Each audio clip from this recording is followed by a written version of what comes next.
নমস্কার সবাইকে, আমার রান্নার চ্যানেলে তোমাদের সকলকে জানাই স্বাগত। আজকের রেসিপি ভালো লাগলে চ্যানেলটা প্লিজ সাবস্ক্রাইব করে দিও, পাশে থাকা বেল আইকনটা প্রেস করে দিও যাতে আমি যখন ভিডিও দেব খুব সহজেই তোমাদের কাছে ভিডিওটা পৌঁছে যায়। মোরলা মাছ এমন একটি ছোট মাছ যেটা শুধু স্বাদেই নয়, পুষ্টিগুণেও ভরপুর। বিশেষ করে বাচ্চা থেকে শুরু করে বড়দের জন্য এই মাছ খুবই উপকারী। আর যখন এই মোরলা মাছের সঙ্গে মিশে যায় কাঁচা টমেটোর হালকা টক স্বাদ, তখন তরকারির স্বাদ হয়ে ওঠে একেবারে আলাদা, মুখে লেগে থাকার মতো। যারা নতুন রান্না শিখছো তারাও একবারে বানাতে পারবে, তাই ভিডিওটা শুরু থেকে শেষ পর্যন্ত অবশ্যই দেখতে হবে। কাঁচা টমেটো দিয়ে মোরলা মাছের চচ্চড়ি বানানোর জন্য আমি এখানে নিয়েছি দুটো বড় সাইজের কাঁচা টমেটো, একটা মাঝারি সাইজের আলু, মাঝারি সাইজের একটা পেঁয়াজ, 200 গ্রাম মোরলা মাছ নিয়েছি। মাছগুলো নুন ও হলুদ মাখিয়ে রেখে দেব।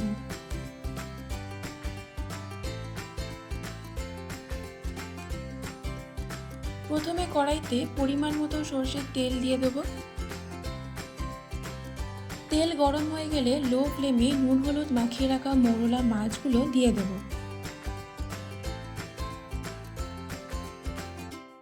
মাছের এক পিঠ ভাজা হয়ে গেলে মাছের উল্টো দিকটা ভালো করে ভেজে নিতে হবে।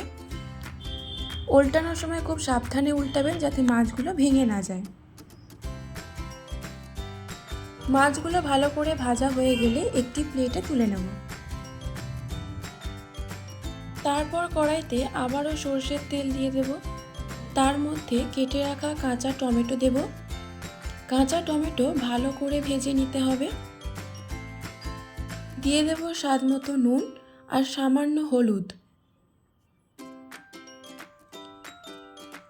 কাঁচা টমেটো ভালো করে ভাজা ভাজা হয়ে গেলে একটি পাত্রে তুলে নেব। আবারও পরিমাণ মতো সরষের তেল দিয়ে দেব। তেল গরম হয়ে গেলে ফোড়নে দেব 5 ফোড়ন, শুকনো লঙ্কা। হালকা নাড়াচাড়া করে দিয়ে দেব পেঁয়াজ কুচি। পেঁয়াজ হালকা লাল লাল করে ভাজা হয়ে গেলে কেটে রাখা আলুগুলো দেব।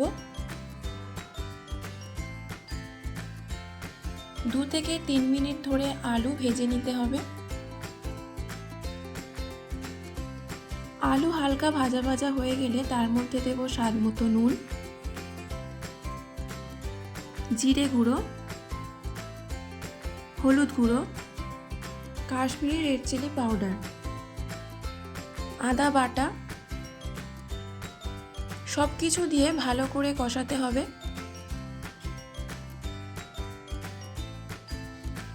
কষানো হয়ে গেলে তার মধ্যে দেব পরিমাণ মতো গরম জল। ঝোল ফুটে উঠলে ভেজে রাখা মোরলা মাছগুলো দিয়ে দেব। মাছগুলো দিয়ে 3 থেকে 4 মিনিট ফোটানোর পর ঝোলটা কমে গেলে দেব ভেজে রাখা কাঁচা টমেটো। কাঁচা টমেটো দিয়ে খুব বেশিক্ষণ তরকারি ফোটাবে না, তাহলে তরকারি খুব টক হয়ে যাবে।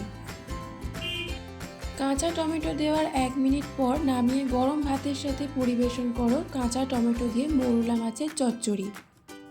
আজকের খুব সহজ, ঘরোয়া এবং ভীষণ সুস্বাদু রেসিপি কাঁচা টমেটো দিয়ে মোরলা মাছের চচ্চড়ি তোমাদের কেমন লেগেছে আমাকে অবশ্যই কমেন্ট বক্সে লিখে জানিও। ভালো লাগলে লাইক, শেয়ার ও সাবস্ক্রাইব করতে ভুলবে না। আজকের মতো এই পর্যন্তই, আবার দেখা হবে নতুন কোনো ভিডিও নিয়ে। ততক্ষণ সবাই ভালো থেকো, সুস্থ থেকো।